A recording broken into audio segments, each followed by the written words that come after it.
चलो शुरू करें। हाँ जी, आपका नाम बता रहे? मेरा नाम राम नारायण कुररिया, मैं अखिल भारतीय किसान सभा का मध्य प्रदेश का राज्य अध्यक्ष हूँ। हाँ जी। और ये आप ना जरा हमारे जो कृषि जो अपने किसान भाई हैं उनको अभी तक इस कानून के बारे में जो पता नहीं है डिटेल में, आप जरा इनको डिटेल में समझाइए। ये जो किसानों का जो आंदोलन चल रहा है जिसमें 500 से ज़्यादा किसान संगठन हैं, इनका मुख्य मांग ये है कि केंद्र सरकार के द्वारा इस देश का किसान, इस देश का खेत और हमारे देश की आज़ादी को बर्बाद करने के लिए अडानी अंबानी के पक्ष में केंद्र सरकार ये तीनों काले कानून लेकर के आई है। कानून जो पहला बिंदु जो है जिसको ये कहते हैं कृषि उपज व्यापार वाणिज्य अधिनियम 2020, इस कानून का आशय ये है कि हमारे देश के अंदर जो मंडी व्यवस्था थी, मंडी व्यवस्था को चौपट करने के लिए सरकार सरकारी मंडियों के समानांतर प्राइवेट मंडियों को खाद्यान्न खरीदने की इजाज़त दे रही है। मंडी कानून में सरकार ने संशोधन कर दिया। ये जो कानून बना है, इस कानून में कहीं पे भी ये प्रावधान नहीं है कि किसानों के समर्थन मूल्य पे खरीदने की कहीं किसी तरह की गारंटी नहीं है। और इसका आशय हुआ कि अडानी अंबानी जैसे जो व्यापारी और औद्योगिक घराने जो हैं, ये मनमानी दरों पे किसानों की फसलों को खरीदेंगे, सस्ती दरों पे खरीदेंगे, अपनी गोदामों के अंदर जाम करेंगे और उसके बाद जब किसानों के घरों से फसलें खत्म हो जाएंगी, उसके बाद बाजार में मनचाही कीमतों पर इसको बेचेंगे। दूसरा कानून जो है, जिस कानून का इनने नाम दिया है मूल्यों का आश्वासन कृषि सेवा सशक्तिकरण संरक्षण, इस कानून का आशय ये है कि हमारे देश के अंदर जो किसान हैं और किसानों का देसी और विदेशी जो कंपनियां हैं, अडानी अंबानी, किर्लोस्कर, टाटा, बिड़ला, डालमिया, चरतराम, भरतराम, किर्लोस्कर जैसे जो देसी और विदेशी कंपनियां जो हैं, ये विदेशी देसी कंपनियां किसानों के साथ 10 साल का अनुबंध करेंगी और अनुबंध होने के बाद कंपनियां तय करेंगी कि हमारे खेत में कौन सा बीज बोया जाएगा। बीज के साथ ये तय करेंगे कि बीज के साथ कौन सा खाद डालना है, कौन सी कीटनाशक दवा डालना है, और उसके बाद किसान अपने खेत में बीज बोने के लिए स्वतंत्र नहीं होगा। दूसरा खतरा जो इस कानून में है, वो खतरा ये है कि किसानों का कंपनियों के साथ जो अनुबंध होगा मूल्य के सवाल को लेकर के, अगर बाजार में अनुबंध से ज्यादा अगर कीमत है, उसका लाभ किसानों को नहीं मिलेगा।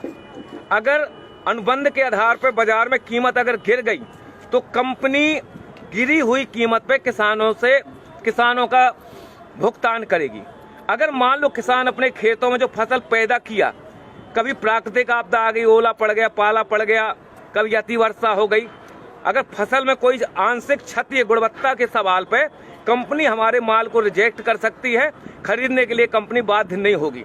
इसमें सबसे खतरनाक पहलू जो है, पहलू ये है कि अगर हमारा कंपनी हमारा अनाज नहीं खरीद रही है, रिजेक्ट कर रही है, अगर किसान दोबारा उस अनाज को दूसरों को अगर बेचना चाहे तो इस कानून में प्रावधान है कि आप इस समझौते का उल्लंघन करके दूसरे को आप नहीं बेच सकते हैं।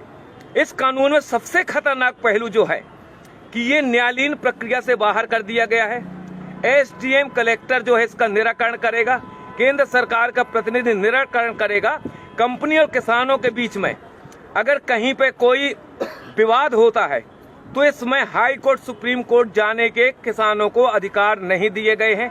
और हम और आप ये जानते हैं कि एसडीएम और कलेक्टर जो है ये राज्य और केंद्र सरकार के प्रतिनिधि होंगे। कंपनी के बड़े बड़े वकील पैरवी करेंगे और किसान के पास इतनी ताकत नहीं, इतना पैसा नहीं है कि उन वकीलों का मुकाबला कर सके और आखिरी में किसान के खिलाफ ही फैसला होगा। इसलिए ये कानून ठेका खेती वाला जो कानून है, खतरनाक कानून है। इस कानून से हमारे देश की खाद्यान्न सुरक्षा खतरे में पड़ेगी।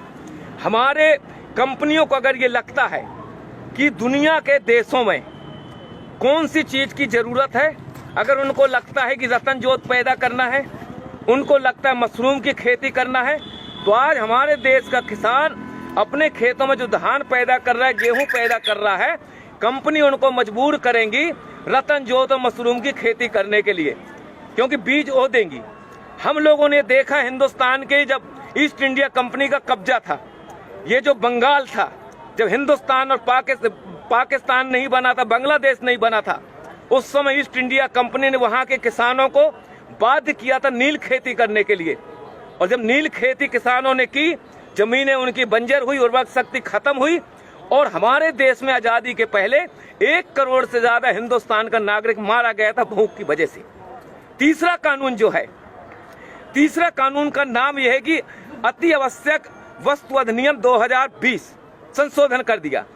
इस कभी तक हमारे देश का जो कानून था, उस कानून में प्रावधान ये था कि हमारे देश का व्यापारी, हमारे देश का औद्योगिक घराना एक सीमा से ज्यादा अपनी दुकानों के अंदर किसी भी वस्तु को अधिक समय तक जाम नहीं कर सकता था। इसमें कानून बना हुआ था।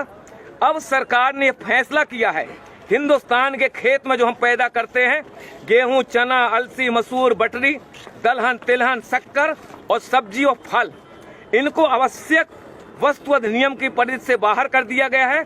व्यापारियों को खुली इजाजत दे दी गई है, जितना चाहो आप खरीद लो, खरीदने के बाद अपनी गोदामों में ताला डाल दो, बाजार के अंदर संकट पैदा कर दो, बाजार के अंदर हाहाकार मच जाए, रोटी के लिए जनता तरसने लगेगी। उसके बाद ये मनचाही कीमतों पे गोदाम के माल को बाहर निकालेंगे और मनचाही कीमतों पे हमारे देश के अंदर जमाखोरी, मुनाफाखोरी बढ़ेगी।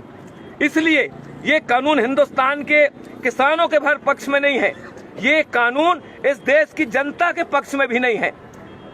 जनता के पक्ष में इस हिसाब से नहीं है कि खेत का अनुबंध कंपनी के साथ होगा, हमारे खेतों में जो पैदावारी होगी वो गोदामों के अंदर चली जाएगी। उसके बाद हमारे देश का जो पूंजीपति है, अगर उसको लगता है कि दुनिया के अंदर फलानी चीज की जरूरत है, तो हिंदुस्तान की जनता को देने की बजाय मुनाफा के लालच में दुनिया के दूसरे देशों के अंदर निर्यात करेगा। हिंदुस्तान के अंदर आने वाले समय में खाद्यान्न संकट पैदा होगा। ये इस कानून की वजह से हिंदुस्तान की जो आबादी है, 40% लोग जो राशन की दुकानों से 2 रुपया 5 रुपया किलो का जो अनाज लेते हैं, जब सरकार खरीदी नहीं करेगी, सार्वजनिक राशन प्रणाली की दुकानें बंद हो जाएंगी, FCI की गोदामें बंद हो जाएंगी, वेयर हाउस बंद हो जाएंगे। और ये जो कानून है, ये कानून हिंदुस्तान की सरकार ने अडानी अंबानी जैसे जो पूंजीपति हैं, अमेरिका जैसे जो साम्राज्यवाद है, उनके दबाव में आकर के हिंदुस्तान की खेती, हिंदुस्तान के किसानों को बर्बाद करने के लिए ये काला कानून लेकर के आई है। हिंदुस्तान का किसान 22 दिन से आज दिल्ली के 5 जो बॉर्डर हैं, इन बॉर्डरों में कफन बांध के किसान यहाँ बैठा है कि मोदी सरकार इन कानूनों को वापस ले। जब तक ये कानून वापस नहीं होंगे, हिंदुस्तान का किसान अपनी इस आंदोलन को आगे बढ़ाता रहेगा। हमारी सिर्फ यही मांग है। सरकार ये कह रही है कि हम संशोधन करने के लिए तैयार हैं। हमको और आपको मालूम है कि हमारे देश के अंदर संविधान बनने के बाद कितने संशोधन नहीं हो गए। अगर एक कानून बन गया, कानून में मान लो गारंटी भी लिख दी, लेकिन जब चाहेगी सरकार उनमें संशोधन कर सकती है। इसलिए सिर्फ एक ही रास्ता है, हिंदुस्तान के किसानों को मौत से अगर बचाना है, देश की आजादी को अगर बचाना है, तो जो काले कानून है, ये काले कानून वापस होना चाहिए। इस सवाल को लेकर के हम लड़ रहे हैं। और आखिरी हम किसान संगठनों की तरफ से विश्वास दिलाना चाहते हैं, वो बहादुर 30 किसान जिन्होंने अपनी शहादत दी है, वो भी किसी के बाप है, वो भी किसी के पति हैं, किसी के भाई हैं, किसी के सुहाग हैं। ये मोदी सरकार, ये नरेंद्र मोदी की सरकार 30 किसानों की शहादत के नाम पर एक शब्द बोलने के लिए तैयार नहीं है। ऐसी सरकार को हिंदुस्तान की सत्ता में रहने का कोई हक नहीं है। हम किसान भाइयों से गुजारिश करना चाहते हैं, ईंट का जवाब पत्थर से दो, किसान को बचाओ, देश को बचाओ। यही हमारे आंदोलन का मकसद है। जय जवान जय किसान। भाइयों, जिस प्रकार किसी भी किसान भाई को ये चीज का जो मालूम नहीं है कि 3 कानून क्या हैं, वो समझ लें और इस वीडियो को शेयर करें, ज्यादा से ज्यादा किसानों को समझ में आए। जय जवान जय किसान। कितने मिनट का है सर? लाइव तो भाई लाइव क्योंकि 10-12 का था।